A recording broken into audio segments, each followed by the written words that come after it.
Buenas tardes, el tema a tratar hoy es glaucoma infantil. Tenemos que saber que el glaucoma infantil es una condición rara y potencialmente cegadora que se caracteriza por un daño en el ojo relacionado con la presión intraocular elevada y las ventosas características del disco óptico. La presentación clínica de los niños con glaucoma varía dependiendo de la edad a la que la PIO comience a aumentar, y pues ya esta presión intraocular elevada en la infancia puede afectar a lo que es todo el ojo y no solo al nervio óptico con ventosas. La terapia médica pues va a jugar un papel importante, pero realmente el pilar como tratamiento va a ser la cirugía, que a menudo debe repetirse en la vida de un niño. La maximización de la función visual de por vida depende no solo de una PIO bien controlada, sino también de la corrección de la ametropía y la terapia de ambliopía cuando está indicada. El seguimiento de por vida para garantizar el control de la PIO y detectar complicaciones va a ser obligatorio. En su presentación clínica, pues se va a presentar como un niño con glaucoma de muchas maneras, que incluyen signos clínicos de PIO elevada, como lo que ocurre en la infancia, detección debido a que hay un historial familiar de glaucoma infantil. También puede ser por afecciones que predisponen al glaucoma, por ejemplo, como una uveitis, como haber fallado las pruebas de visión de rutina en la escuela y rara vez con miopía progresiva o estrabismo. El glaucoma en recién nacidos y bebés generalmente se presenta con la tríada de fotofobia, blefaroespasmos, epífora, que no son del todo específicos, pero sí son muy sugestivos de glaucoma. La buftalmia, que quiere decir como el ojo de buey, como podemos ver en este caso en la imagen del lado derecho, se refiere al agrandamiento ocular generalizado causado por una PIO elevada de cualquier causa en la infancia y se debe a la inmadurez del colágeno corneal y escleral. La elevación continua de la PIO hace que la membrana de Descemet finalmente se rompa con un borde que se retrae como un pergamino para poder formar así una cresta conocida como lo que son las estrías de Hab. La posterior afluencia acuosa en el estroma conduce a un edema corneal repentino localizado o difuso. Muchas afecciones pueden imitar el glaucoma y deben excluirse antes de diagnosticar el glaucoma en un niño. Los signos de glaucoma suelen ser asimétricos si son bilaterales, pueden ser progresivos y están asociados con el agrandamiento ocular en la infancia si no se tratan. Si hay dudas sobre el diagnóstico, entonces es aconsejable un seguimiento adicional, que puede incluir un examen bajo anestesia para un examen más completo. Entre la clasificación, el glaucoma infantil es causado por diversas afecciones. La Asociación Mundial del Glaucoma propuso recientemente una definición y una clasificación simple del glaucoma infantil primario y secundario. En el glaucoma primario, pues es una anomalía de la cámara anterior, que existe un ángulo de esta cámara que va a ser responsable de la reducción del flujo de agua. Además, se subclasifica en función de la edad de aparición de los signos. En el glaucoma infantil secundario, la reducción del flujo acuoso se produce por una enfermedad ocular no adquirida, como lo que es una enfermedad ocular congénita o adquirida o trastorno sistémico o algún síndrome. En lo que es el glaucoma infantil primario, pues el glaucoma congénito primario es el más común en la infancia, se caracteriza por un ángulo inmaduro, es decir, una trabeculodisginesia aislada. Es una condición quirúrgica con cirugía del ángulo, goniotomía, una trabeculotomía, que suele ser el procedimiento de elección.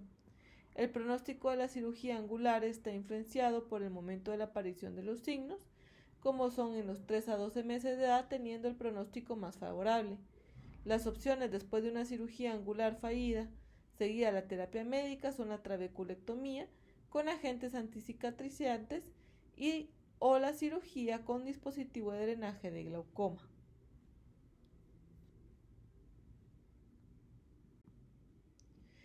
Está también lo que es el glaucoma juvenil de ángulo abierto. Este glaucoma juvenil se caracteriza por un ángulo, como ya he dicho, abierto, que es normal en apariencia. Se presenta al final de la infancia hasta la edad de 35 años, típicamente con presiones altas.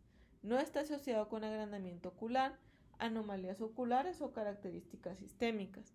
A menudo hay una fuerte historia familiar de glaucoma con herencia autosómica dominante y estos pacientes suelen responder bien a los análogos de las prostaglandinas y si el tratamiento médico falla, se puede considerar una trabeculectomía con agentes anticicatrizantes. En el glaucoma infantil secundario, con las condiciones que predisponen el glaucoma secundario, es importante recordar el riesgo potencial de glaucoma que de por vida y por lo tanto la necesidad de una revisión periódica de la PIO es muy importante.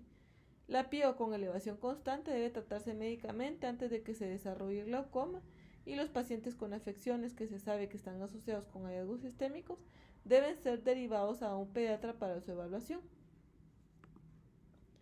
El glaucoma asociado con anomalías oculares no adquiridas, pues en este caso la aniridia es una condición bilateral caracterizada por una ausencia congénita variable del iris secundaria a mutaciones del gen PAX6 en el cromosoma 11p13. La herencia suele ser autosómica dominante con alta penetrancia y expresividad variable. El glaucoma se produce en más del 50% de los casos que generalmente se presentan en la preadolescencia o en la edad adulta temprana. El ángulo suele estar abierto, pero puede producirse un cierre progresivo del ángulo por el muñón del iris, y cuando la terapia médica falla se debe considerar la cirugía. La cirugía angular, como lo que es la goniotomía, no se practica ampliamente debido al riesgo potencial de trauma intraocular. Y la trabeculectomía con agentes anticicatriciantes suele ser de primera línea. Si hay una catarata significativa o la trabeculectomía falla, entonces pues la cirugía va a estar indicada y la hipotonía debe evitarse debido al peligro del toque con la lente corneal. El alivio sintomático de la fotofobia se puede lograr con lubricantes y gafas tintadas y los niños con aniridia esporádica deben ser derivados por una evaluación renal regular. La anomalía de Axenfeld-Rieger cubre un espectro de enfermedades con características clínicas superpuestas que incluyen lo que es el embriotoxón posterior, que va a estar desplazando anterior la línea prominente de Schwab, con hebras de iris juntas y cambios en el iris como lo que es una coreoptopia o una hipoplasia del iris. En asociación con anomalías sistémicas, como lo que es el hipertelorismo, las etiquetas cutáneas periumbilicales, las anomalías dentales y cardíacas, se conocen como lo que es el síndrome de Axenfeld-Rieger. Por lo general va a ser bilateral, asimétrico y autosomal de herencia dominante y se han identificado dos genes principales. El examen de los miembros de la familia, incluida la gonioscopía, es esencial para determinar casos esporádicos de la familia y ocasionalmente para identificar casos no diagnosticados. La anomalía de Peters se caracteriza por una opacidad congénita de la córnea central con un defecto subyacente en el estroma, en la membrana de Descemet y el endotelio. Puede ser un hallazgo aislado o tener afección del iris y la lente. Asociado con características sistémicas, se llama síndrome de Peters Plus y conlleva un mayor riesgo de glaucoma. Por lo general, pues es bilateral en un 80% y esporádico y puede ser el resultado de anomalías de los genes PITX2, el FOXCI, el CYPIBI y el PAX6. El glaucoma suele ocurrir en la infancia o en la edad adulta temprana y la PIO a menudo es lábil. La cirugía de ángulo es menos exitosa y potencialmente más difícil. La cirugía primaria puede estar indicada en estos casos más graves de GDD, este tipo de cirugía.